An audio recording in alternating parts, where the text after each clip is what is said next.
Laz Botha. So we got, or you'll see him on the card as Laz Knee. So Laz Botha. So Laz is a South African who has found his way to Australia and has been competing at a local level for the last year or two, and has found himself in the top 2 or 3 consistently in South Australia, and has been itching during the pandemic to test himself against the best that might be out there. And so he's competing on both left and right hand. So although you'll see him twice on the card, it is on different arms. So his matchup with Christian Boz. How did that come about, Matt? Yeah, so Christian came down to do some training with us here at the SA Titans Arm Wrestling Club, and he's incredibly strong on his left arm. He's ranked number 1 in Canberra, New South Wales, for the left arm, and I think that he got on the table with Lass, and they had a nice back and forth war throughout their practice session.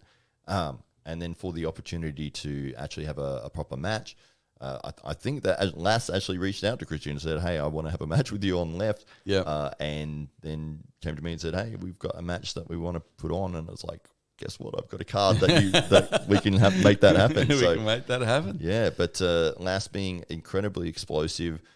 He is very entertaining to watch. Oh yeah, he's called the Berserker for a reason. We're going to have to bolt down the table for Lass.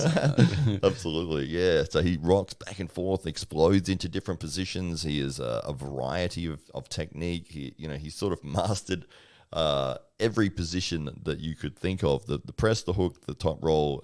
Your basic fundamentals. He's an arm wrestling connoisseur first, isn't he? And an athlete second. He seems to have a deep love and affection for the intricacies and techniques of the sport. That's right, absolutely. And he's very well rounded and very willing to compete as often as he can. So he's always looking at who can I compete against. I want to match with them. How do I climb the ladder? Who's ranked higher? How long have they been playing? I want to go against this guy.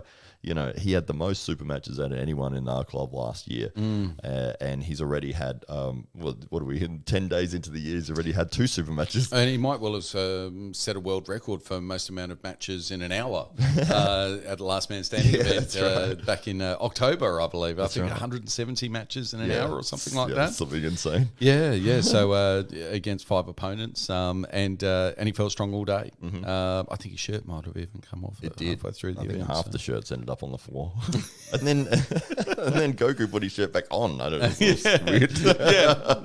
And then we've got so Laz again against Tom Demkowski, who comes off a big performance at the national titles.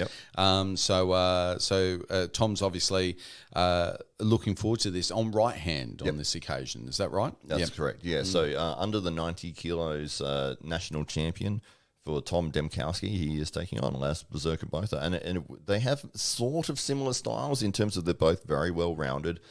They know the table in every aspect. It's not that they are strictly one specialized, not one dimensional. That's right. So they can go anywhere, do any technique, and that's what makes that matchup really interesting because you don't know which way they're going to set themselves up. But Lass is more of a low-handed top roller as his bread and butter, but he's willing to go in any position and can do it from. So he might set up in a low-hand top roll, and then halfway through the match, he's switching to a hook, he's switching to a press. He's rolling back and forth, and that's where you get that explosion of he's moving into crazy positions and screaming and yelling and jumping on the table. It almost his physical movements are distracting enough, and then he's making noises on top of that, and it's quite disillusioning for whoever might be unfortunate enough to be on the other side of the table from him.